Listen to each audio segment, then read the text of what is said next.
Ya, kita jumpa kembali dalam program Inspirasi Maranatha. Nah, saudara-saudara, kita terus bergerak di dalam satu proses yang saling mengedukasi. Nah, dalam kesempatan ini kita akan membahas satu topik dan dalam rangka suatu ulasan disertasi dari Ibu Meliana. Ya. Nah, saudara-saudara, program Inspirasi Maranatha sebagai program yang mengulas hasil kajian penelitian ataupun karya ilmiah termasuk disertasi seorang dosen dari UK Maranatha.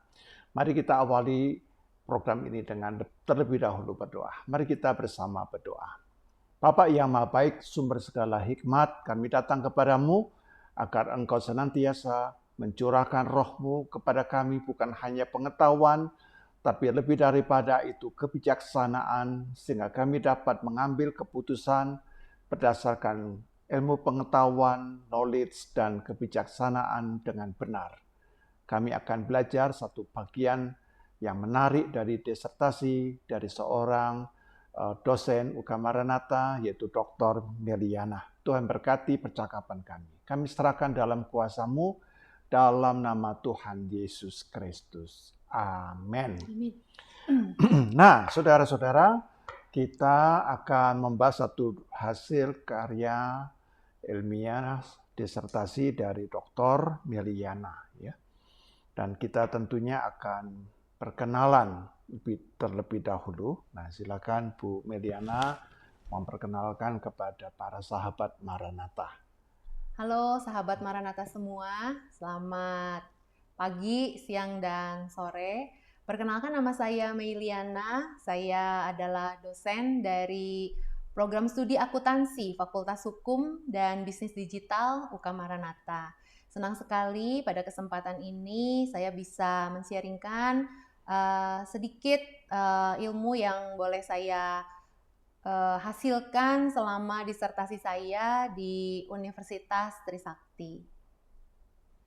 Mungkin Ibu bisa bercerita mulai kapan Ibu menjadi dosen di UK Maranatha. Baik, jadi teman-teman semua, saya itu menjadi dosen sejak Maret 2001. Mengapa saya menjadi dosen? Itu adalah suatu anugerah Tuhan tersendiri. Jadi sempat semester 5 itu ayah saya tidak mampu untuk membiayai saya menyelesaikan studi. Padahal saat itu saya pikir tinggal 2 semester lagi gitu ya. Sampai semester 7 lah boleh. Nah, terus Papa bilang kalau misalnya saya biayai kamu kuliah sampai selesai, nanti adik kamu tidak kuliah. Beliau bilang seperti itu. Nah, kemudian saya bilang sayang sekali sudah setengah perjalanan masa sih berhenti gitu. Kemudian akhirnya di situasi yang sulit seperti itu sepertinya masalah saya itu mungkin terdengar oleh fakultas. Saat itu Bapak Yusuf Osman Raihin yang menjabat sebagai wakil dekan tiba-tiba memanggil saya. Terus beliau bertanya, Mei, kamu lagi kesulitan ya? Dia bilang seperti itu. Kok Bapak tahu? Saya bilang gitu ya. Kemudian, ya saya tahu. Tapi dia tidak bercerita bahwa dari mana beliau bisa tahu. Kemudian beliau bilang, Mei, boleh nggak saya menyelesaikan masalah kamu, katanya. Kamu boleh tetap berkuliah di Maranatha, tidak bayar sepeser pun, katanya dapat beasiswa. Tapi kamu harus menandatangani sebuah kontrak. Kontrak apa Pak? Saya tanya. Kontrak nanti kalau sudah selesai menjadi dosen. Akhirnya saya menandatangani kontrak itu dan saya diuji sidang kelulusan S1 itu di bulan Januari. Januari selesai.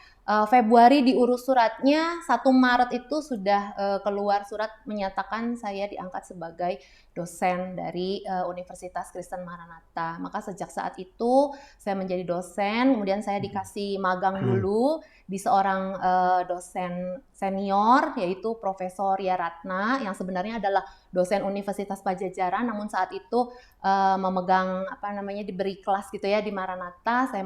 Saya mengambil mata kuliahnya Prof Ria ini. Jadi sampai sekarang saya itu memang keahliannya gitu ya, rumpunnya itu di akuntansi manajemen sesuai dengan arahan dari Profesor Yaratna ini. Demikianlah saya telah menjadi dosen sejak 2001. Kemudian 2002 saya diberi kesempatan untuk melanjutkan studi ke Universitas Pajajaran. Nah, di situ memang agak kesulitan saya mengambil S2 ini karena satu dan lain hal saya akhirnya menyelesaikannya itu di 2007. 2007 saya masuk ke akuntan. Jadi profesi akuntan di Universitas Kristen Maranatha kembali. Saya ambil dalam waktu 8 bulan, selesai di 2008. Kemudian baru kemarin 2020 saya berkesempatan untuk melanjutkan S3 di Universitas Trisakti dan baru saja kemarin tanggal 7 Juli 2024 saya menyelesaikan pendidikan saya di doktoral ilmu ekonomi konsentrasi akuntansi. Demikian cerita dari saya. Ya, terima kasih Ibu ya. Iya. Luar biasa ya. Iya. Satu karunia ya Bu ya. Iya. Nah, karena itu karunia ini kemudian sudah diwujudkan dalam bentuk disertasi ya. Iya, Pak. Nah, judul disertasinya ini tampaknya perlu penjelasan yang lebih detail ini karena ada peranan bottom up budgeting approach sebagai pemoderasi dalam hubungan antara levels of control, information system and learning agility terhadap kinerja manajerial. Ya. Betul. Nah, Ibu izinkan saya menanyakan kira-kira Ibu dalam disertasi ini kan ada semacam tujuan ya yang hendak mau dicapai ya. Jadi tujuan pengendalian pelaksanaan strategi itu yang Ibu sebutkan membutuhkan alat yang disebut dengan lever of control. Ya. Lalu catatannya memang lever of control ini didesain oleh Simon ya. Simon. Sebagai model keseimbangan antara proses mengelola dan mengendalikan organisasi. Wah, ini saya kira para sahabat Maranatha ingin tahu itu apa ya, proses mengelola dan mengendalikan organisasi dalam pengertian levers of control itu ya. Iya. Nah, silakan Ibu jelaskan itu ya, istilah dan pengertian dari levers of control itu ya. Silakan. Ya, baik sahabat Maranatha, levers of control itu sebenarnya itu sebuah alat gitu ya. Sebuah model keseimbangan bagaimana organisasi itu bekerja. Nah, di dalam levers of control itu terbagi ke dalam 4 tuas kendali. Yang pertama adalah boundary system. Boundary system itu jadi dia suatu sistem yang memberikan batasan dan aturan main di dalam organisasi sehingga kita tahu jelas apa yang bisa dan apa yang tidak bisa kita lakukan seperti itu. Kemudian yang kedua adalah belief system. Belief system ini sangat penting, sahabat Maranatha. Kenapa? Karena dengan belief system itu visi, misi, nilai-nilai organisasi itu diturunkan. Bukan hanya dari top manajemen, juga masuk ke level middle management, sampai ke lower management. Sehingga rasa memiliki terhadap organisasi itu benar-benar terbangun di dalam masing-masing individu anggota organisasi tersebut. Kemudian yang ketiga adalah diagnostic control system. Di sini kita bercerita tentang suatu sistem untuk mengukur antara target gitu ya dengan hasil. Jadi di sini juga ada sistem reward yang akan diberikan kepada para anggota organisasi yang mampu untuk mencapai tujuan yang telah ditetapkan di awal. Kemudian yang terakhir adalah interactive control system. Ini berbicara mengenai bagaimana kita itu berkomunikasi antara atasan dengan bawahan. Mulai dari top management, level middle, sampai ke lower. Sehingga komunikasi ini terbangun sempurna. Kita tidak bicara tentang semua itu hanya dari atasan. Semua itu arahan dari atasan, tidak. Tapi atasan juga memperoleh masukan dari lower management yang mungkin mereka adalah ujung tombak dari organisasi yang langsung berhadapan dengan konsumen. Seperti itu, Pak. Ya. Itu levels of control. Nah, kalau saya lihat bahwa di dalam level of control itu yang ada 4 tadi. Yang pertama boundary system, yang kedua adalah belief system, yang ketiga adalah diagnostic control, yang keempat ini adalah interaktif. Itu tampaknya elemen-elemen ini selalu ada ya Bu ya. Betul. Tidak Pak. pernah tidak saya ada, selalu ada. Ya. Nah, mungkin kalau boleh saya tanya dari penelitian Ibu tuh pembeda yang menyebabkan satu organisasi itu 4 ini, kalau saya bikin itu dibayangkan ada semacam ring, ada level-levelnya, ada tangganya gini Bu ya. Ada organisasi yang 4 ini tuh sangat bagus sekali, lengkap gitu ya. Ada yang kedua itu hanya 2-3 bagian yang kuat tapi satu bagian diabaikan. Atau yang ketiga itu ya rata-rata, yang keempat ini hanya 1-2 yang diperhatikan. Apakah begitu ya Bu ya di dalam pembeda dari organisasi yang Betul, Pak. Jadi kalau tadi Bapak menganalogikannya seperti anak tangga, kalau saya mungkin melihatnya seperti jaring laba-laba gitu ya Pak ya. Jadi kita akan menilai sejauh mana organisasi itu kuat di levers yang bagian mana gitu Pak. Karena nanti masing-masing levers itu ada item-item yang bisa menjadi poin-poin pengukuran dan penilaian.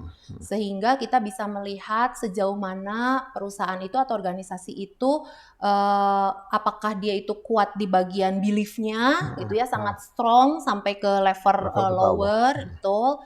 Ataukah dia itu sangat kuatnya itu di bagian boundary mungkin lewat batasan, gitu ya. Betul. Atau malah dia bagusnya itu di interaktif. Bagaimana dia berkomunikasi dari mulai atas sampai bawah itu terjalin dengan sempurna gitu. Komunikasinya tidak ada batasan, siapapun boleh kasih masukan ataupun memberikan ide-ide seperti itu, Pak.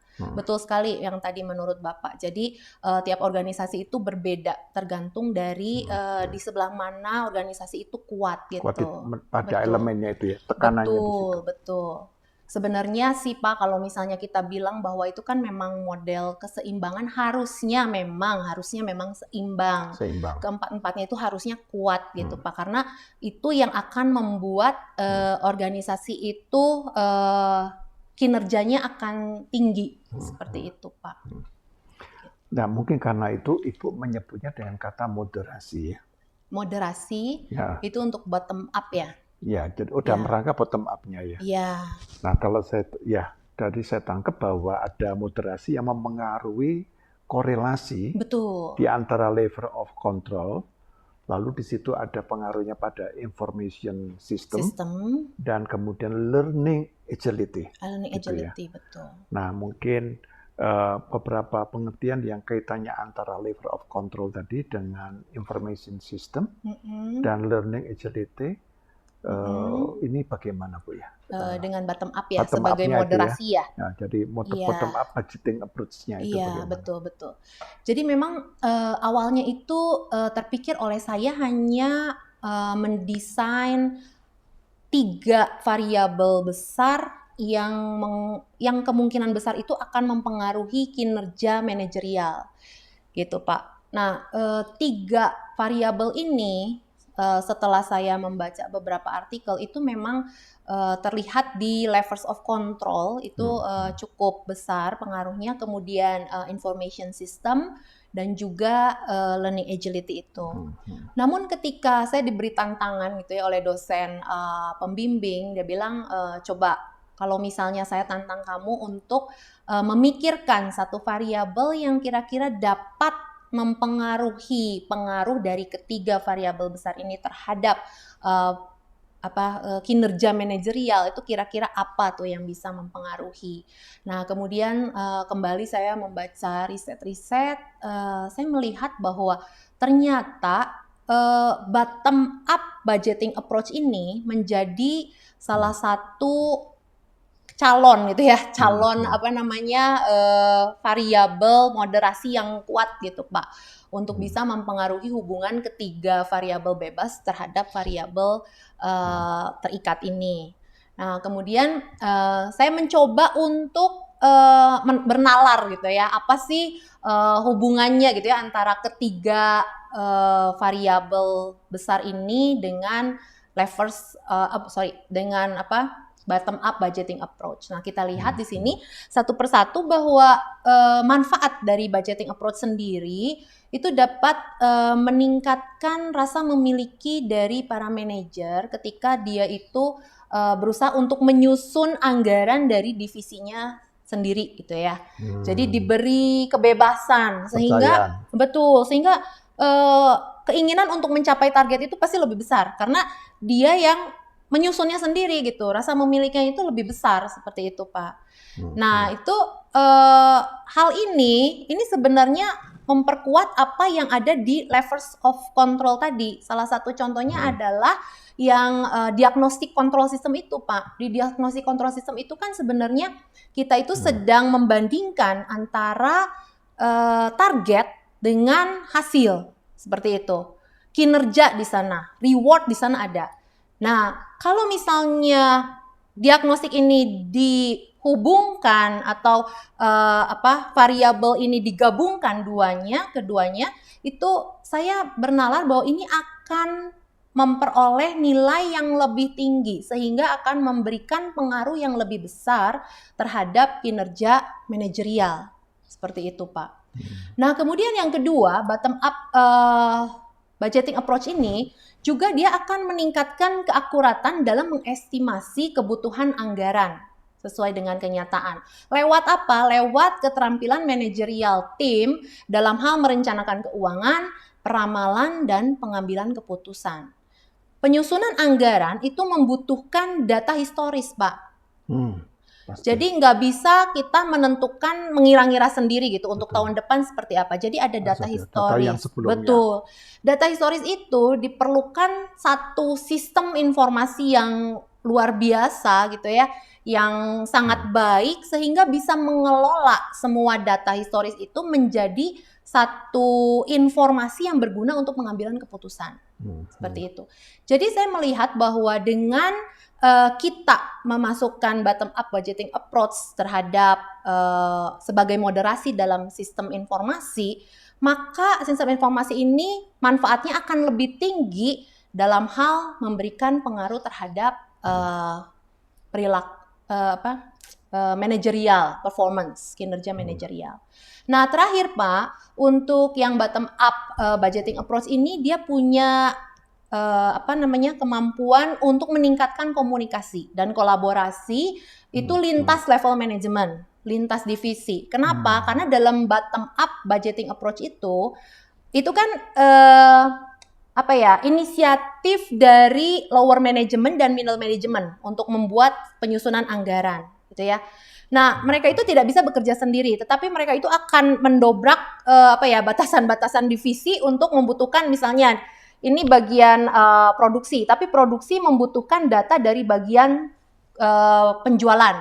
Kemudian dia juga membutuhkan data dari bagian gudang mengenai data persediaan barang bahan baku gitu ya. Jadi hal ini akan memperlancar proses komunikasi lintas divisi, Pak. Dan di sini itu dibutuhkan suatu karakter atau perilaku dari individu-individu yang ada di dalam anggota organisasi untuk dia lincah gitu loh Pak, kelincahan dalam hal agility. Jadi dia itu datanya cuma segini, ya saya nggak bisa narik apa-apa lagi, datanya cuma segini, ya nggak bisa seperti itu. Kita itu sama Tuhan udah dikasih pengetahuan gitu ya, Tuhan udah kasih kita akal budi, maka kita berusaha untuk bagaimana caranya agar saya bisa mencapai data yang saya butuhkan, agar saya bisa menyusun anggaran yang akurat gitu ya. Nah itu dibutuhkan agility di situ Pak. Jadi saya kembali bernalar bahwa learning agility ini akan meningkat pengaruhnya terhadap kinerja manajerial karena ada hubungannya atau ada interaksinya dengan bottom up budgeting approach. Makanya bottom up budgeting approach itu kami masukkan sebagai variabel moderasi yang artinya apakah betul bisa memperkuat pengaruh ketiga variabel tadi terhadap variabel terikat ataukah tidak. Seperti itu sih Pak. Jadi itu adalah hipotesis yang saya coba untuk dengungkan gitu ya Pak ya. Saya ajukan seperti itu. Gitu, Apakah hipotesisnya Ibu itu bottom up budgeting approach itu sebagai suatu kontra terhadap mungkin sistem yang namanya top down, begitu? Itu pertama. Yang kedua adalah kita memang saya membayangkan kalau bottom up itu kan lebih demokratis gitu ya. Betul, betul. Tapi kalau boleh saya katakan tidak bisa setiap perusahaan bisa langsung menerapkan karena misalnya ada karyawan-karyawan yang tidak selalu memiliki kemampuan tadi agility tadi. Agility. Betul. Kalau misalnya katakanlah kita mau bottom up tapi kemudian kita tiba-tiba mau laksanakan tapi karyawan kita ini dalam penilaian kita itu belum ke arah sana. Kan yang bottom up budgeting approach itu kan belum bisa kita lakukan. Bagaimana Ibu? Betul Pak, itu juga menjadi salah satu kendala ketika di lapangan itu saya mencari tahu gitu ya Pak. Ternyata tidak semua perusahaan itu siap dengan bottom up budgeting approach. Betul sekali yang tadi Bapak bilang. Jadi fenomena bottom up budgeting approach ini sebenarnya ternyata banyaknya itu dilakukannya di luar negeri memang Pak. Gitu. Untuk di Indonesia sendiri itu hanya mungkin segelintir perusahaan yang menjadi sampel saya itu menerapkan hal ini. Kebanyakan memang ternyata ini fenomena yang baru saya dapat juga ya. Ternyata beberapa industri perbankan, bukan beberapa ya, sebagian besar malah industri perbankan kita itu masih top down pendekatannya memang, bukan bottom up budgeting approach. Sehingga ketika saya olah hasilnya, ternyata bottom up budgeting approach ini hanya akan meningkatkan atau memperkuat pengaruh itu hanya levels of control Pak terhadap managerial performance ini. Nah setelah saya berdiskusi dengan dosen pembimbing, itu ada kemungkinan yang namanya levels of control itu kan sesuatu pendekatan yang memang top down Pak. Itu kan maksudnya seperti visi, misi, nilai-nilai itu kan diturunkan tuh dari atas kan. Iya, betul. Begitu juga dengan boundaries ya kan, batasan-batasan, betul. Itu sudah diturunkan dari atas ke bawah sehingga ketika itu sudah diturunkan dari atas ke bawah, ketika kita mau mengimplementasikan, silakan dari bawah juga ada inisiatif melalui bottom up, itu memperkuat Pak. Betul. Tetapi ketika diinteraksikan dengan information system, di mana itu membutuhkan inisiatif dari level bawah untuk menggunakan seluruh teknologi yang terbaru untuk mengelola atau mengolah informasi untuk pengambilan keputusan lewat sistem informasi, begitu juga dengan learning agility, itu jadi seperti bentok gitu ya Pak ya. Kita kasih inisiatif, terus bottom up-nya juga inisiatif sendiri gitu. Pas seolah-olah seperti tidak ada panduan dari atas gitu untuk sampai sejauh mana mereka itu boleh melakukan sesuatu tanpa ada batasan-batasan gitu. Jadi, nah itu malah jadi hasilnya itu tidak memperkuat Pak. Jadi bottom up ini hanya memperkuat di levels of control, sedangkan untuk information system dan learning agility itu tidak memperkuat. Seperti itu Pak. Iya, dari waktu saya membaca itu tiba-tiba timbul pemikiran itu, sama seperti negara itu ya. Kalau negara yang SDM-nya itu lebih siap, itu dan matang, itu tidak apa-apa bottom up. Betul, betul. Tapi misalnya negara-negara yang tanda petik pernah dijajah, yang mental kolonial itu ada, ya, menyebabkan mereka ini kalau pakai tahap ini ada yang masih dependent, lalu kemudian ada independent, tingkat yang ketiga ini adalah sudah interdependent. Gitu ya. Nah biasanya dalam masyarakat yang walaupun sudah seperti Indonesia sudah 70 tahun ke atas merdeka, itu unsur dependent itu masih ada, Pak, ya, warisan-warisan yang masuk di dalam alam bawah sadar sehingga dalam segala hal itu mereka menunggu. Betul, betul. Selalu menunggu instruksi begitu. Padahal pimpinan itu mencoba bottom up, tapi kemudian melihat begini, kalau diteruskan nggak kerja ini, Iya, sehingga diambillah tindakan yang top down tadi iya. gitu ya, Untuk mendorong ya untuk Pak. mendorong Betul, begitu. betul. Ya, Bu, saya tertarik ya, pasti dengan disertasi ini kan ada satu karya yang sifatnya original dalam pengertian itu memberikan manfaat ya Bu ya. Betul, betul. Jadi boleh disampaikan Bu manfaat penelitian disertasi untuk dunia akademisi, lalu juga untuk perusahaan dan pemerintah. Silakan. Baik. Jadi memang ketika membangun variabel-variabel ini, saya melihat satu kesempatan untuk mengembangkan pengukuran dari variabel sistem informasi, Pak. Jadi sistem informasi ini itu dikembangkan oleh DeLone dan McLean itu tahun 2003 yang terakhir mereka kembangkan itu masih terdiri dari 3 dimensi pengukuran. Nah, sekarang saya tambahkan dengan 3 dimensi pengukuran baru sehingga totalnya sekarang menjadi 6 dimensi. Nah, itu ketika saya olah hasilnya gitu ya Pak, pakai uji sensitivitas, itu ternyata memang terbukti R-square-nya itu meningkat Pak. Gitu. Sehingga hal ini bisa dikatakan bahwa dengan penambahan 6 dimensi ini lebih membuat variabel information system ini dinilai lebih akurat dalam mengukur pengaruhnya terhadap performance, managerial performance, seperti itu Pak. Jadi manfaat untuk para akademisi mungkin untuk penelitian mereka masih di information system, alangkah lebih baiknya jika mereka dapat menggunakan pengukuran baru dari information system ini. Nah, sedangkan untuk perusahaan, jadi hasil penelitian tadi Pak itu memberikan hasil pengujian yang menyatakan bahwa sebenarnya kalau misalnya tanpa adanya moderasi bottom up budgeting approach, ketiga variabel ini Pak, baik levers of control, information system, dan learning agility itu masing-masing itu memang memberikan pengaruh yang kuat Pak, positif terhadap managerial performance tanpa bottom up ya Pak. Tapi ketika masuk bottom up sebagai moderasi itu yang memperkuat pengaruhnya itu hanya di levers of control seperti itu.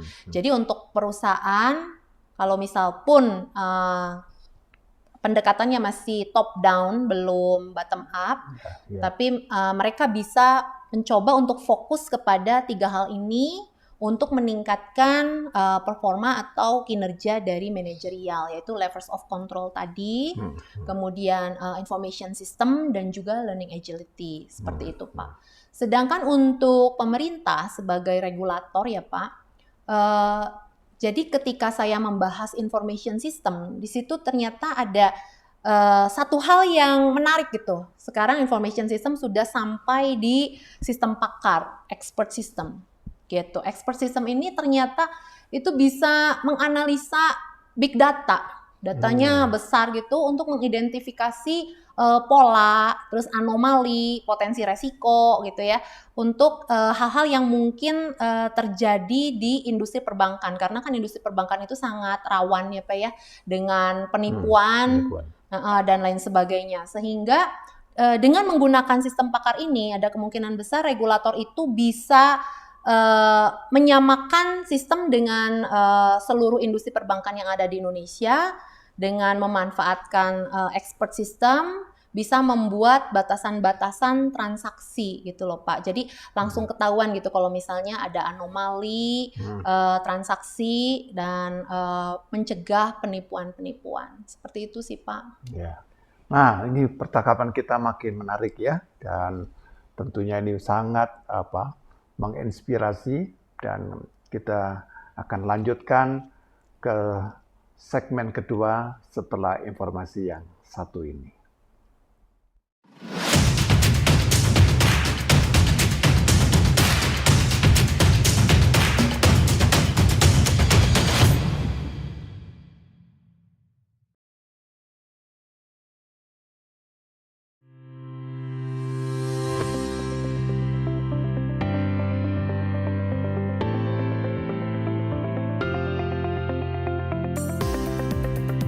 Faculty of Business will provide an extraordinary learning experience supported by highly competent and qualified lecturers. Today, business is evolving rapidly. Therefore, an innovative way of doing business is needed. Individual with problem-solving skills, including analytical and creative thinking, is essential to face a range of challenges of growing a future business. Our business faculty offers a unique way to educating and developing a future leaders who can add Christian values to their society. Equipped with advanced facilities that support you in the application of business knowledge. The flipped learning process is implemented by combining on-site and online learning to support effective learning methods.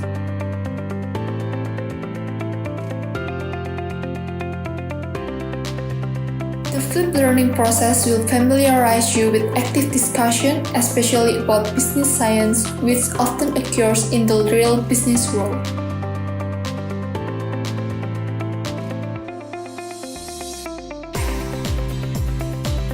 The Faculty of Business has outstanding alumni all around Indonesia and the world.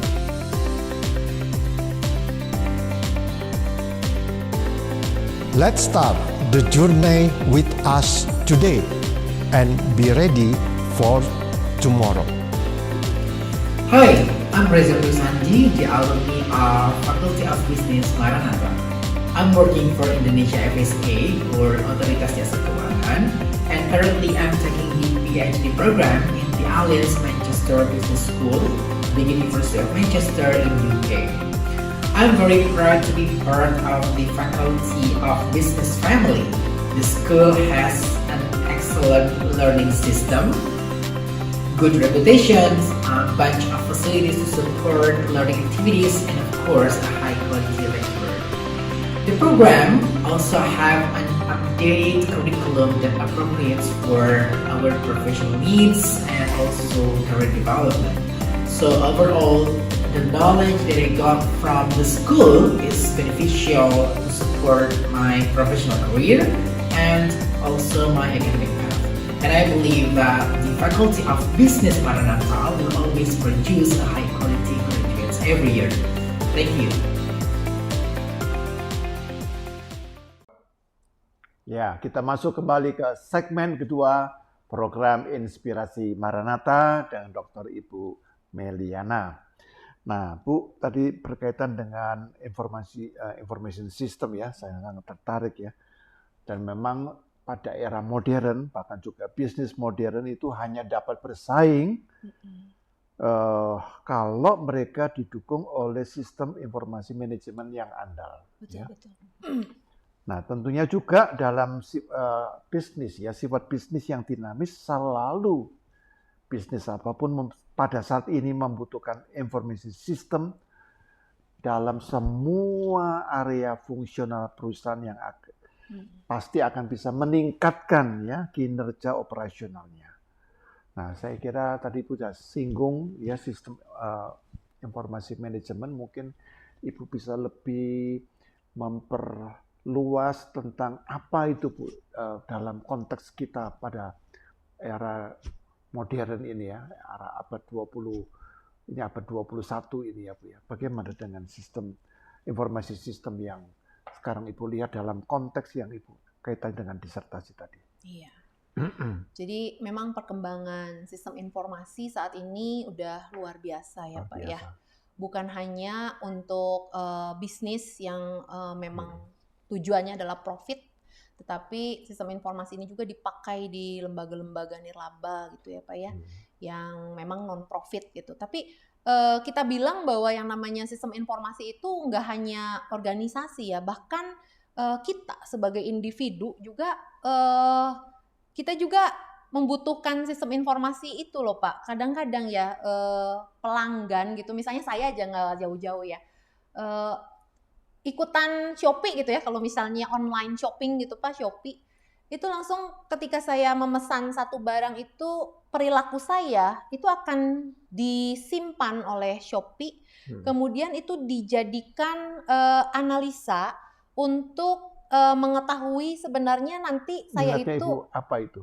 apa? Minatnya Ibu apa gitu? Betul, jadi ketahuan ini Ibu Meiliana ini sukanya baju yang seperti apa modelnya, terus beli entehnya itu Apa? teh hijau, apakah teh apa gitu ya Pak ya, madu yang dibelinya itu apa, terus ketahuan gitu kalau misalnya tiap berapa bulan sekali saya pasti akan membeli itu, nanti iklannya itu akan itu gitu Ibu Pak. ngikuti Ibu. Iya. Nanti kan disodori terus madu, baju Betul. model ini. Nah, betul sekali Pak. Itu sistem informasi luar biasa ya Pak. Preferensi customer Ya, itu udah preferensi. terbaca gitu oleh bagaimana kita berinteraksi dengan online shopping ini ya Pak ya. Nah, jadi kalau sistem informasi kita bicara itu berarti itu untuk secara lebih luas ya Pak ya. Kalau sistem informasi itu bisa digunakan oleh organisasi itu untuk pengambilan keputusan, untuk pelaporan, untuk komunikasi dan lain sebagainya. Jadi data yang dihasilkannya itu berbagai jenis informasi, tidak hanya melulu bicara tentang customer, tetapi perilaku perusahaan ketika dia berproses produksi seperti itu. Kemudian bagaimana ada informasi pelanggan tadi, customer, kemudian laporan keuangannya seperti apa, data operasional seperti apa, seperti itu Pak. Itu sistem informasi. Sedangkan sistem informasi manajemen sendiri, itu memang yang lebih berfokus kepada bagaimana kita itu mengumpulkan, menganalisa, kemudian mempresentasikan informasi yang relevan bagi manajemen, untuk yaitu tadi proses manajemen itu kan merencanakan, mengorganisasi, mengendalikan, mengawasi operasi organisasi. Sehingga untuk sistem informasi manajemen sendiri itu cakupannya lebih khusus gitu ya dibandingkan sistem informasi yang menjadi payungnya seperti itu. Jadi sistem informasi manajemen lebih khusus untuk pengambilan keputusan seperti laporan kinerja, analisis tren, terus perkiraan permintaan dari customer, dan sistem-sistem pendukung keputusan lainnya, Pak. Seperti itu. Jadi kita bersyukur bahwa kita hidup di era itu, informasi sistem ini, karena itu sangat membantu kita. Ya, jadi dalam hal ini artificial intelligence itu telah dengan cerdas memberikan, bahkan juga dengan teliti, bahkan saya kalau melakukan perjalanan Ibu, selalu ada laporan di dalam. Setiap ini 1 bulan ini saya pergi kemana, di bulan itu ketahui Bu, saudara telah berjalan sekian kilometer, mengunjungi tempat-tempat ini, semuanya tahu Bu. Lalu pergi ke restoran ini, dan ini menjadi catatan, saya pergi ke ini ternyata 2 kali ya. Seperti itu Bu ya. Bahkan juga orang misalnya sekarang membuka di YouTube itu ya, membuka salah satu film begitu ya, atau satu apa, itu nanti disodori terus Bu. Ya, yang seperti itu seperti disodori terus begitu. Betul. Nah itu berbahaya sekali kalau misalnya ada orang yang tidak bisa mengendalikan diri, lalu dia masuk di sana. Maka yang misalnya kalau positif tidak apa-apa, kalau yang negatif dia akan diberikan hal-hal yang memperkuat gitu. Betul. Nah inilah yang saya katakan mempengaruhi perilaku. Dan perilaku ini kalau menjadi satu perilaku di dalam satu perusahaan, kalau ini data itu masuk ke dalam pikirannya ini, maka segala bentuk yang batasan-batasan tadi itu tidak akan lagi bisa tidak punya daya otoritatif. Karena kalah dengan ini Bu, mindset yang sudah dibentuk oleh data-data yang diberikan oleh artificial intelligence. Betul. Nah, ini yang memang saya belum tahu bagaimana. Kalau Ibu ini akan menghadapi satu perusahaan, katakanlah karyawan ini ya, ternyata kita bisa ngecek. Ini memang sekarang harus bisa dicek. Ini perilakunya karyawan bukan hanya di dalam perusahaan, perilakunya karyawan di dalam dunia digital. Itu lebih real Bu, lebih otentik. Karena kalau di perusahaan orang akan menampilkan segi patuh, sopan. Gitu. Betul. Yang positif. Kalau dunia digital itu lebih menampakkan watak aslinya. Betul. Sebenarnya, tapi saya tidak tahu apakah ini melanggar hak asasi begitu ya. Itu kalau Tapi sebenarnya kita bisa periksa juga di Betul, Instagramnya betul, orang, itu bisa kan? betul Pak, Jadi bukan pelanggaran, tapi kita memang sekarang di hidup ini harus transparan. betul. Nah, pimpinan bisa membuat penilaian. Mm-mm. Ya. Jadi penilaian itu tidak hanya kinerja, datang tepat waktu, pulang tepat waktu, ya, lalu mengerjakan tugas, tapi perilaku yang nanti kalau dibiarkan itu akan mempengaruhi attitude-nya, walaupun perusahaan ini sudah mempunyai boundary system tadi. Ya. Boundary system itu sebenarnya dilanggar. Mm. Nah, ini bagaimana kalau ya ini tadi sekilas saya mencoba menangkap dari apa Ibu katakan. Iya. Boundary system itu kan sebenarnya itu dalam hal kinerja dia di perusahaan ya Pak ya. Dalam hal cara kerja dia gitu di perusahaan. Tapi di luar itu dia juga adalah seorang individu. Individu yang apakah kayak misalnya Maranatha ya. Maranatha kan punya nilai ICE ya, integrity. Integrity, care, excellence. Iya. Salah satunya saya mau sorot integrity ya Pak. Apakah betul Meiliana yang di Maranatha itu adalah Meiliana yang sama ketika dia sampai di rumah? Seperti itu. Apakah dia juga Meiliana yang sama ketika dia itu menuliskan unek-uneknya di Instagram? Misalnya kayak gitu Pak. Apakah Meiliana yang sama yang takut akan Tuhan, yang menghargai suami misalnya, tapi ketika saya bentrok dengan suami, saya simpan unek-unek saya di Instagram. Saya berkata kasar misalnya dan lain sebagainya. Seperti itu sebenarnya balik lagi adalah penilaian karakter ya Pak. Karena ketika seseorang itu tidak berkarakter baik, pada suatu saat itu akan mempengaruhi perilaku dia. Kalau saya prinsipnya seperti itu Pak. Jadi apa ya? Apa yang masuk gitu ke dalam pikiran dia ketika firman itu masuk, dia itu akan membuat air yang ada di dalam tubuh kita itu menjadi bening gitu ya. Tapi kalau yang masuk ke dalam kehidupan kita itu adalah hal-hal yang negatif gitu ya Pak ya. Di luar dari Maranatha misalnya saya suka scrolling Instagram tapi yang saya lihat misalnya pornografi gitu Pak. Atau enggak saya ternyata terlibat dengan hutang piutang gitu. Saya pinjol misalnya Pak, dan saya tidak bisa menahan itu semua. Sebenarnya karakter saya kinerjanya ketika di Maranatha baik-baik saja gitu. Tetapi di rumah saya itu punya kebiasaan-kebiasaan yang negatif gitu Pak. Nah, kebiasaan negatif ini suatu saat Pak akan mengikat saya sedemikian rupa sehingga itu akan membuat kinerja saya di Maranatha pun akan rusak. Saya merasa seperti itu Pak. Nah, jadi ketika kita melihat gitu ya, organisasi mencoba untuk mengetahui sebenarnya yang saya rekrut ini adalah siapa sih, pengen tahu lebih lanjut. Ya mungkin tidak salah ya Pak ya kalau misalnya kita melihat Instagramnya dia, akun-akun dia, kita mencoba untuk menyempitkan resiko-resiko yang mungkin terjadi di kemudian hari. Seperti itu. Kita juga perusahaan gak mau kan Pak, misalnya kita merekrut seseorang yang ternyata kalau misalnya kita bilang ternyata dia agak kurang gitu ya Pak ya, maksudnya kurang dalam hal karakternya gitu. Nah itu karena suatu saat itu akan menjadi bumerang lah bagi perusahaan sendiri, seperti itu. Jadi ya dengan adanya information system sekarang ya Pak, kita bisa gunakan semaksimal mungkin untuk bukan hanya meningkatkan kinerja, tetapi kita untuk aware sebenarnya. Aware terhadap hal-hal di sekitar kita. Seperti itu. Kita ingin organisasi kita itu maju. Sama seperti saya punya anak lah, saya juga pengen anak-anak saya itu maju. Saya pengen tahu gitu, apa sih yang dia lakukan, perilaku dia itu apa aja.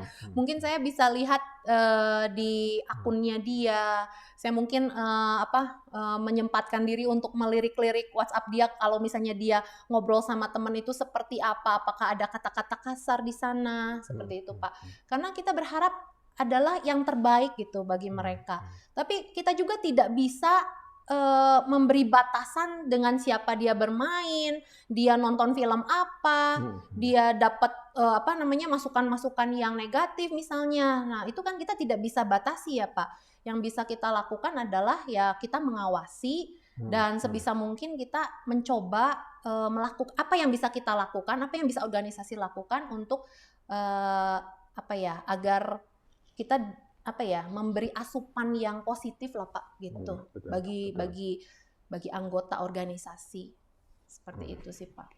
Nah, saya kira hal ini penting karena informasi sistem itu juga bagian yang perlu dipakai. Tidak bisa sekarang tuh orang tes hanya pakai psikotes. Iya betul. Misalnya begini, ternyata dari media sosialnya itu kelihatan bahwa dia ini terlibat di sekarang ini yang ramai judi online. Ya kan? Ya.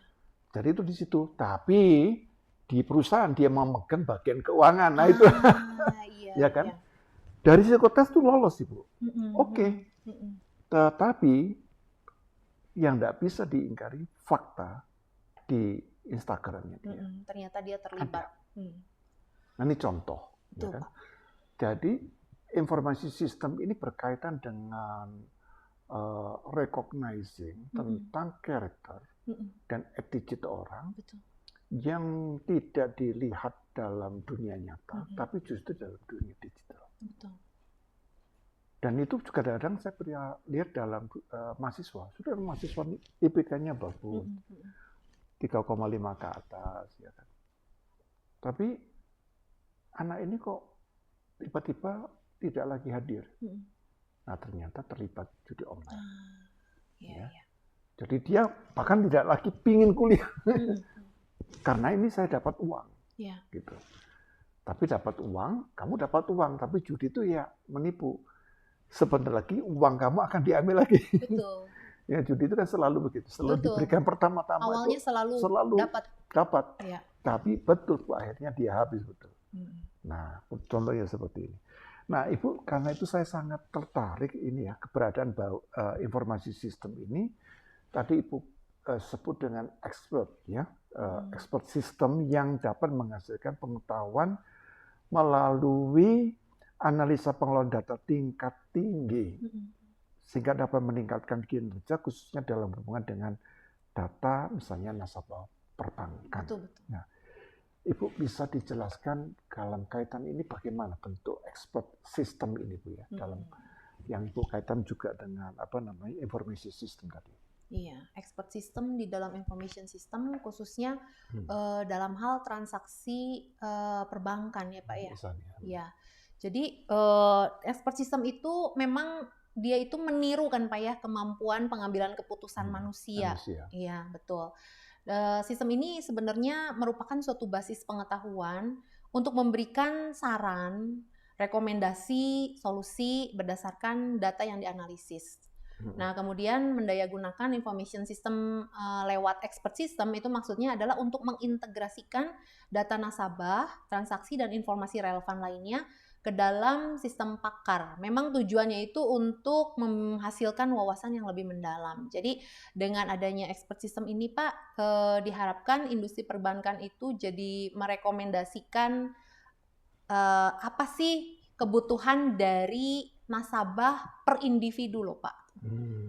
Jadi tanpa Anda datang ke customer service, itu dengan expert system ini kita bisa mengetahui perilaku mereka, pendapatan mereka sebulan itu berapa, yang cocok itu mereka itu ikut tabungan yang seperti apa, apakah taka gitu ya Pak ya. Misalnya kalau di OCBC tuh saya punya seneng gitu dengan sistem taka ini. Kenapa? Karena saya merasa bahwa saya itu punya tujuan yang akan dicapai di akhir sejumlah sekian rupiah dengan saya mencicil bayarnya gitu loh Pak. Setiap bulan saya mau mencapai 100 misalnya, maka nanti dia kasih tahu, oh kalau 100 berarti kamu cicilnya ya tiap bulannya itu misalnya berapa? Ya misalnya 12, nah kamu tiap bulan cicil aja 12, cukup kok nanti juga nyampe ke 100 misalnya seperti itu.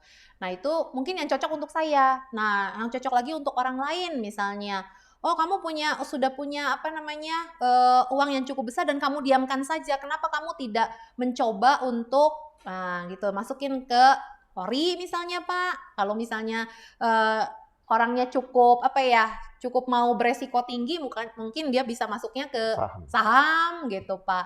Atau yang orangnya pengennya tenang-tenang saja gitu ya, deposito biasa gitu. Nah jadi itu adalah rekomendasi per individu, tidak lagi mereka itu cukup, kan sekarang semakin diperbaharui ya Pak ya, aplikasi-aplikasi perbankan itu loh Pak. Nanti tanpa hadir gitu ke bank, nanti mereka sudah cukup memberitahukan informasi pribadi, maka pilihan-pilihan itu tuh keluar gitu loh Pak. Nah, jadi itu adalah expert system sekarang. Jadi keputusan-keputusan itu apakah nanti perbankan itu ketika dia mengajukan kredit itu disetujui atau tidak, sebenarnya expert system ini sudah bekerja juga. Oh maaf, nggak bisa misalnya gitu ya, dengan kondisi keuangan kamu tiap bulannya segini nggak bisa kamu mencapai kredit seperti ini misalnya. Atau enggak, oh bisa. Nah, jadi itu juga meringankan sebenarnya ya, meringankan pekerjaan dari pegawai-pegawai bank gitu Pak. Jadi kan kalau expert system itu sudah mencapai di batasan keputusan yes or no misalnya gitu Pak, tapi dengan data historisnya juga mereka sudah kelola sendiri gitu. Sampai sejauh mana mereka mengetahui per individu dari para customer mereka. Seperti itu sih Pak. Ya, sangat menarik Bu. Sepertinya artificial intelligence ini sangat membantu kita. Tapi yang saya bayangkan adalah bagaimana pimpinan itu, kan ini ada expert system kan, maka kualifikasi dari pimpinan ini sekarang tidak bisa biasa saja. Dengan kemampuan yang konvensional, artinya dia harus lebih pandai daripada expert itu sendiri. Betul banget. Betul. Kan kalau tidak kan saya hanya mengandalkan, tinggal saya mempercayakan saja. Tapi kan saya tidak bisa mengambil keputusan sebenarnya. Ya. Nah ini kan berbahaya sekali. Ya. Kan tidak berarti yang dikatakan oleh artificial intelligence, walaupun data tadi diolah, tapi tidak berarti data itu selalu benar kan begitu kan. Ya. Ada aspek-aspek yang harus tetap membutuhkan ketajaman berpikir, wisdom atau kebijaksanaan dari seorang pimpinan. Betul. Dalam melihat, kalau case-case yang sederhana mungkin bisa, tapi ada case-case yang tidak mudah. Ya. Karena jangan juga terjadi misalnya orang naruh uang di bank itu sebenarnya bukan uangnya, tapi dia pakai pinjaman orang ya dimasukkan nanti hanya titip nama. Artificial intelligence tidak bisa membedakan itu. Ya kan? Nah, contohnya seperti itu. Nah, Ibu izinkan saya melanjutkan satu dulu.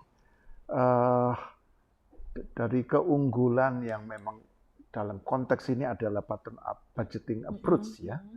Memang dalam rangka supaya bisa meningkatkan motivasi dari para manajer dalam mencapai budget goals ya. Karena itu mereka harus dilibatkan untuk berperan secara aktif dalam penyusunan anggaran perusahaan. Ya. Nah, pertanyaan saya itu gini Bu, bagaimana agar prinsip bottom up budgeting approach ini, ya, tadi kembali ada pertanyaan saya, bisa efektif, ya. Syarat-syarat apa supaya karyawan yang bottom ini ya bisa ikut partisipasi atau lebih tepat proaktif gitu ya.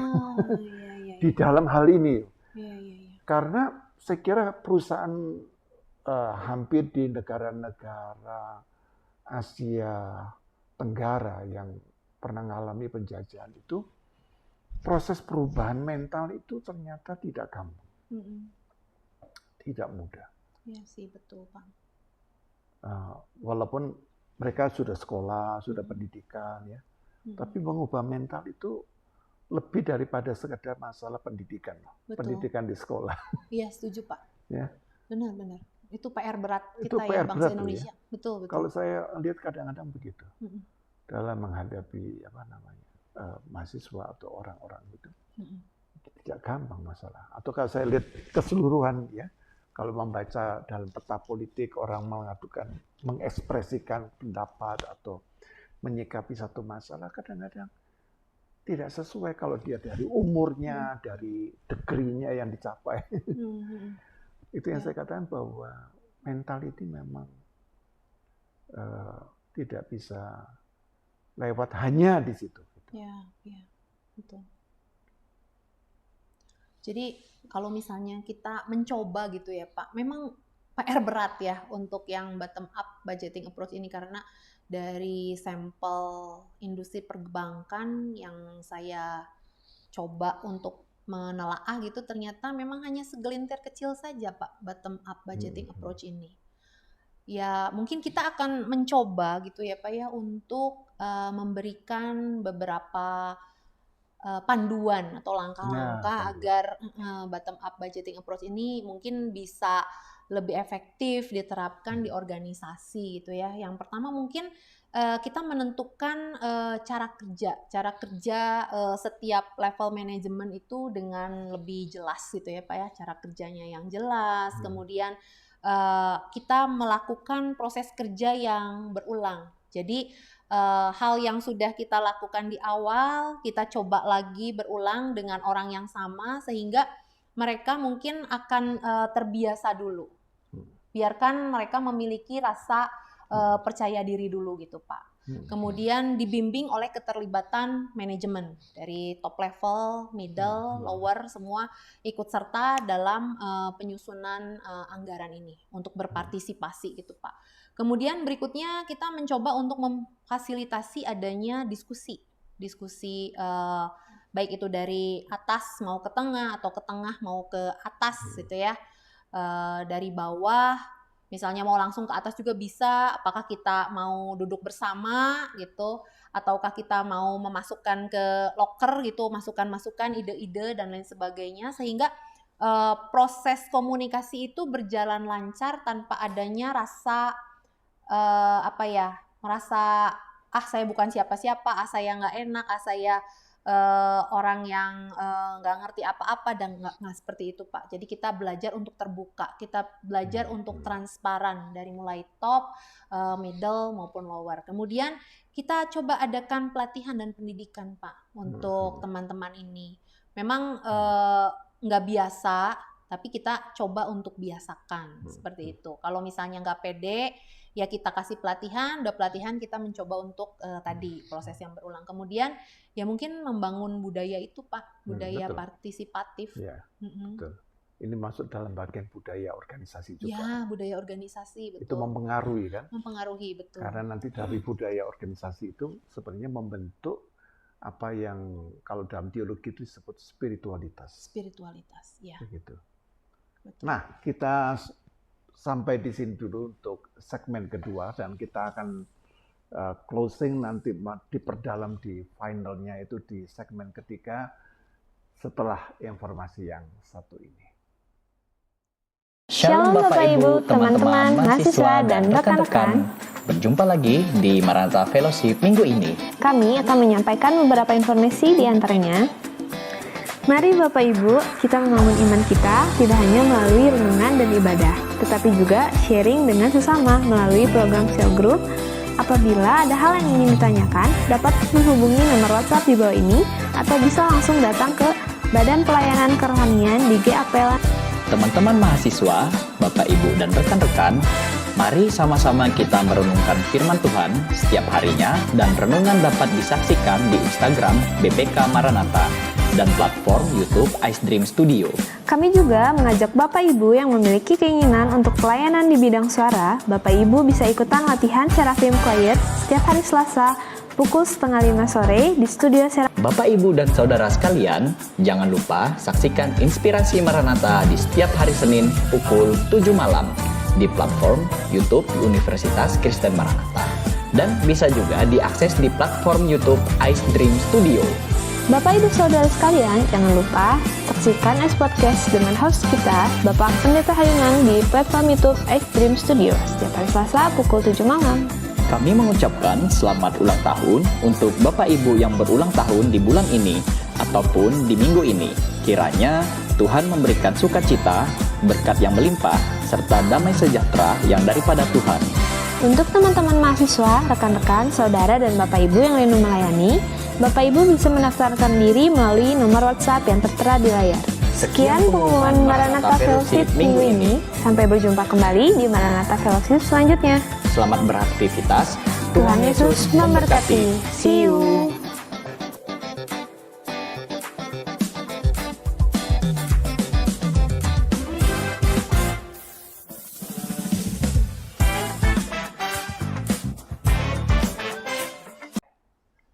Ya, kita kembali ke segmen ketiga program Inspirasi Maranatha bersama dengan Ibu Dr. Meliana. Ibu, dalam disertasi Ibu menyebutkan sebesar 92% eksekutif senior menyatakan agility dalam organisasi sebagai kunci untuk melakukan kinerja bisnis, ya Bu ya. Nah, studi global juga lainnya menyebutkan lebih dari 1.000 pemimpin bisnis di berbagai industri mengatakan agility merupakan karakteristik yang harus dimiliki pemimpin dan karyawan dalam lingkungan bisnis yang kompetitif. Nah, sebenarnya pertanyaan saya tuh gini, Bu. Proses apa ya yang harus ditempuh gitu agar terbangun mental agility itu dalam suatu organisasi, karena arti agility itu adalah kemampuan untuk menghadapi perubahan dengan cepat dan efektif, kira-kira seperti ini. Nah, proses apa itu, Bu? Tolong kami diajarin. Iya Pak, sebenarnya untuk learning agility itu kalau di organisasi itu teknis ya Pak ya, tapi kalau misalnya pribadi aja, kita pribadi, kita sebagai individu yang apa ya, yang sudah dikasih segala sumber daya bagi kita untuk bertahan hidup oleh Tuhan gitu ya. Sebenarnya kita itu harus ada, yang pertama itu curiosity kali ya Pak ya. Iya, Keingintahuan, benar. Dari kecil juga kayaknya waktu kita belajar jalan, geratak-geratak, pengen tahu ini apa, itu apa, mulai bertanya gitu ya. Karena kita pengen tahu gitu, untuk apa fungsi ini, untuk apa itu, untuk apa. Nah, sebenarnya dari hal kecil seperti itu aja, itu sebenarnya udah menjadi bibit dari learning agility gitu Pak. Kemudian kita juga tidak merasa puas dengan kondisi kita sekarang gitu. Jadi kita tidak bangun tidur itu enggak begini lagi dan begini lagi gitu Pak, tapi kita mencoba untuk kita bangun dengan semangat gitu ya. Kita bertanya gitu mungkin pada Tuhan, Tuhan hari ini Tuhan mau buat saya seperti apa, Tuhan pengen pimpin hidup saya mau seperti apa, ketemu orang-orang yang seperti apa yang saya bisa kasih sesuatu gitu di dalam hidup mereka, yang mereka bisa lihat bahwa ada kasih Tuhan gitu yang akan menyertai setiap orang. Jadi nggak usah takut, hidup itu Tuhan ada gitu loh. Jadi saya selalu termotivasi untuk bangun tidur itu, wah hari ini saya mau bertemu kelas ini gitu kan, saya mau ketemu sama si A, si B, si C gitu. Saya pengen membuat mereka itu ketika hadir di Maranatha itu dan pulang itu tidak sama gitu loh Pak. Itu sebenarnya udah menjadi salah satu apa ya, kelincahan kita dalam hidup gitu. Nah, terus kalau misalnya kita terapkan di dalam satu organisasi gitu ya Pak. Kalau misalnya karakter dari anggota organisasi udah seperti itu akan mudah gitu Pak untuk membuat atau mengarahkan mereka, yuk kita sama-sama, saya kasih semua sumber daya dan fasilitas. Silahkan kamu gunakan semaksimal mungkin untuk mencapai tujuan perusahaan misalnya. Wah itu kayaknya semua orang seneng gitu ya, ide-ide, wah saya pengen ini, saya mencoba ini, saya mencoba itu, mungkin seperti itu Pak. Itu kalau misalnya memang dia sudah memiliki karakter yang seperti itu gitu ya. Jadi itu mulai dari individu sebenarnya. Nah tapi kalau misalnya bagaimana nih, ternyata nggak semua orang seperti itu gitu kan. Ya nggak apa-apa, kita akan mencoba, sebagai organisasi kita akan mencoba merangkul semua anggota organisasi kita untuk mencapai tujuan perusahaan. Gitu. Mungkin langkah-langkahnya adalah kita mencoba untuk pelatihan, Pak. Jadi kita berlatih lewat mereka yang sudah berpengalaman seperti itu. Saya mencoba ini loh, ternyata berhasil misalnya gitu, dan mereka membagikannya kepada rekan-rekannya seperti itu. Nah kemudian kita mencoba untuk mentoring dan coaching. Jadi kita tuntun terus sampai bibit ini nyampe gitu, sampai terbentuk di dalam tiap-tiap individu. Kemudian kita mencoba pelatihan keterampilan yang adaptif, yang bisa problem solving. Setiap ada masalah kita berikan kasus, coba kamu selesaikan. Setelah terbentuk kita kasih kasus-kasus gitu Pak, sehingga mereka juga terbiasa dengan kondisi seperti itu, lingkungan seperti itu. Jadi keluar yang namanya budaya pembelajaran di sana. Nah kemudian kita refleksi dan evaluasi, kita coba kalau misalnya ternyata pemecahannya seperti ini, ide dari mereka, misalnya kita coba refleksi, kita evaluasi, baiknya di mana, positifnya, negatifnya di mana, seperti itu.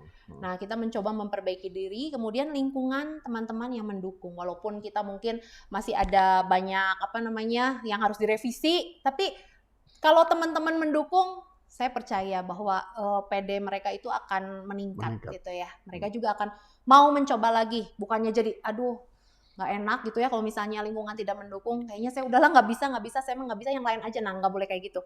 Jadi semua orang itu sama, Tuhan menciptakan kita sama, asal kitanya tuh mau atau enggak, itu sih pertanyaannya, mau atau enggak untuk terus berubah. Nah kemudian tadi ya fasilitas dari organisasi, misalnya penggunaan teknologi yang luar biasa gitu ya untuk membuat anggotanya itu mencoba untuk menggunakan teknologi-teknologi terbaru untuk mengelola informasi bagi pengambilan keputusan. Mungkin itu sih Pak. Iya, saya kira itu sangat dibutuhkan Bu ya. Apa yang Bu nasihatkan tadi. Karena sekarang itu harus dilatih problem solving. Ya, jadi mahasiswa pun juga dilatih gitu ya. Jangan hanya menjawab pertanyaan satu teori, tapi kalau ada case seperti ini, pemecahannya bagaimana? Nah ini kan memacu orang bukan hanya kepandaian, bukan hanya pengetahuan, tapi juga kemampuan membaca, menganalisis ya. Bahkan kalau dalam metode studi studi case, studi kasus itu, orang bukan hanya analisis, mencoba menginterpretasikan secara lebih mendalam lagi dari hasil analisa itu. Baru dia bisa mengambil sikap problem solving. Nah, saya kira ini sangat dibutuhkan, dan izinkan saya membuat pertanyaan terakhir ini Bu ya. Jadi di dalam information system itu layak diidentifikasikan sebagai suatu sumber daya inti perusahaan, yang salah satunya tadi yang dikatakan information system, sehingga tidak mudah diimitasi oleh karena dirancang sesuai dengan kebutuhan khusus dari masing-masing perusahaan. Ya kan? Selain itu juga informasi sistem tidak mudah tergantikan oleh karena memiliki kebermanfaatan yang fungsinya yang khusus. Ya. Nah di sini kan ada dua hal yang tidak mudah ya, karena orang yang masuk di dalam dunia digital ini memang tentunya justru imitasi. Kalau di dunia akademik orang gampang sekali copy paste, ya, menggunakan ChatGPT untuk menjawab pertanyaan, jadi diimitasi semua. Nah, lalu juga ada dua aspek yang kedua tentang kebermanfaatan, ya, dengan kebutuhan khusus dari masing-masing perusahaan. Dan ini kan satu tantangan, dua ini kan satu tantangan. Bagaimana supaya tidak mudah dipalsu, yang ini betul-betul bisa mendatangkan sesuatu manfaat yang sangat khusus gitu ya. Nah, menurut Ibu bagaimana itu Bu? Iya, jadi information system itu memang jika kita membangunnya sesuai dengan sesuai dengan kebutuhan dari organisasi kita, itu pasti akan sangat berbeda dengan orang lain karena kita mulai membangunnya itu disesuaikan dengan karakteristik unik dari perusahaan atau organisasi kita sendiri gitu ya. Jadi akan diselaraskan dengan proses bisnisnya seperti apa, kemudian tujuan strategisnya untuk apa, seperti itu sehingga alur dari proses informasi itu tidak akan sama antara organisasi kita sendiri dengan organisasi yang lain. Jadi kalau misalnya kita membangunnya berdasarkan karakteristik unik dari masing-masing organisasi, sudah pasti itu akan sulit untuk diimitasi, Pak. Gitu. Kecuali kita memang menggunakan informasi sistemnya itu yang sudah jadi gitu ya. Kan banyak tuh yang aplikasi-aplikasi yang memang dijual juga gitu ya. Nah, tetapi ketika itu dibeli oleh kita dan kita selaraskan dengan karakteristik perusahaan kita sendiri, ada kemungkinan jadi custom hasilnya. Jadi sesuai dengan organisasi kita dan itu akan berbeda. Mungkin secara platformnya mungkin sama gitu ya. Hasilnya itu nanti akan menjadi laporan seperti apa. Tetapi ketika itu jadi kayak user di kita itu bagaimana proses dari informasi itu berlanjut satu dengan yang lain itu mungkin akan di custom sesuai dengan keinginan dari organisasi kita seperti itu dan itu juga sudah pasti diintegrasikan sesuai dengan proses bisnis dari perusahaan kita gitu ya.